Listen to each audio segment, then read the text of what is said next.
Welcome back. Today, we're jumping right into the final and, honestly, probably the most exciting stage of your app development journey, launch day. You've written the code, you've designed a gorgeous user interface, but now we're taking those training wheels off. In this explainer, we're talking about the absolutely critical processes of testing and deploying Flutter applications. Okay, let's dive into this, because let's be honest, nobody, and I mean nobody, wants their hard work to instantly crash the second a real user opens it on launch day. We've all been there, right? Sweating over a bug that somehow only appears in production. So think of this analysis as your ultimate mission briefing. We are going to make sure your app isn't just some fun local project on your laptop, but a robust, real-world ready product. Here's our flight plan for today's mission. First up, the mission objective. Second, pre-flight tasks and deployment. Third, outcomes, tools, and teamwork. And we'll wrap up with number 4, the final mission debrief. We're going to translate these academic requirements into tangible, real-world engineering skills.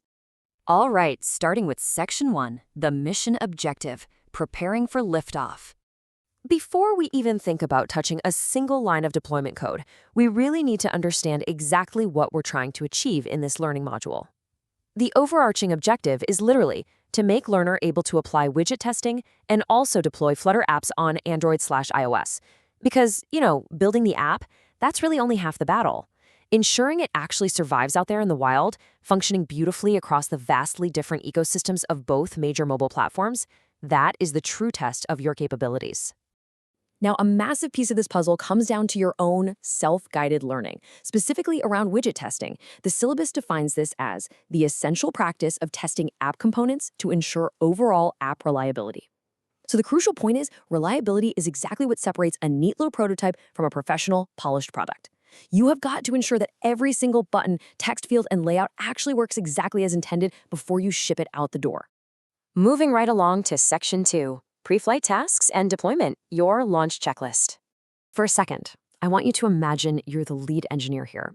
You've got 2 concrete steps on your mission checklist. Step 1 is task 10. Test and deploy a production-ready Flutter app on Android. Notice it says production-ready. No cutting corners here. That carries a lot of weight. It means your app has to perform flawlessly under real user conditions. Then, step 2 is task 11, implementation of a mini project on a selected case study. This is where the theory finally meets reality, and you're expected to actually build and deploy something tangible from scratch. Now, while Task 10 specifically mentions Android, keep in mind the broader course content explicitly requires you to grasp the deployment steps for both Android and iOS platforms. Setting up this dual deployment capability is a massive self-learning objective. I mean, Android and iOS have vastly different build processes. You're wrestling with Gradle on one side and Xcode on the other. Mastering both of these environments, that is exactly what's going to make you a truly versatile, highly sought-after mobile developer. Okay, Section 3, outcomes, tools, and teamwork, the academic payload. Let's break down the official learning outcomes here, LO 6.1 and LO 6.2, and translate these dense academic requirements into actual developer milestones. Now, what's really interesting about this breakdown is how both of these columns demand exactly the same thing at their core: tool proficiency. But they ask you to apply it in totally different ways. Column 1, covering LO 6.1, focuses heavily on your individual adaptability. Things like identifying modern engineering tools, reading complex testing docs, and recognizing diverse learning preferences.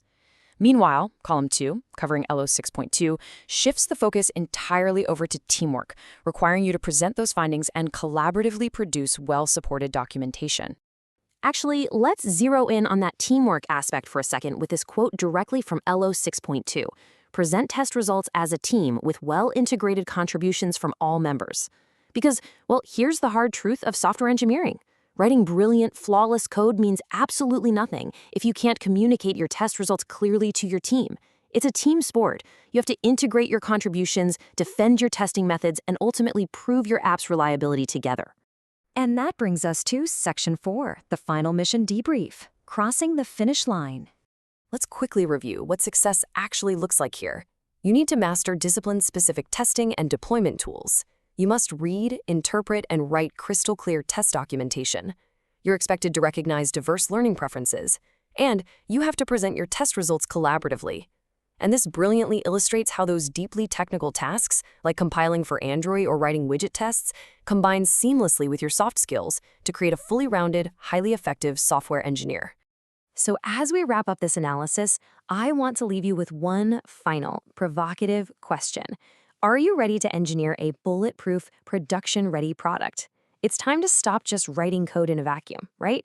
Let's start engineering robust, real-world solutions for your mini project. The tools are identified, the mission is crystal clear, and now it's completely up to you to deploy. Thanks for joining me for this explainer, and good luck with your launch.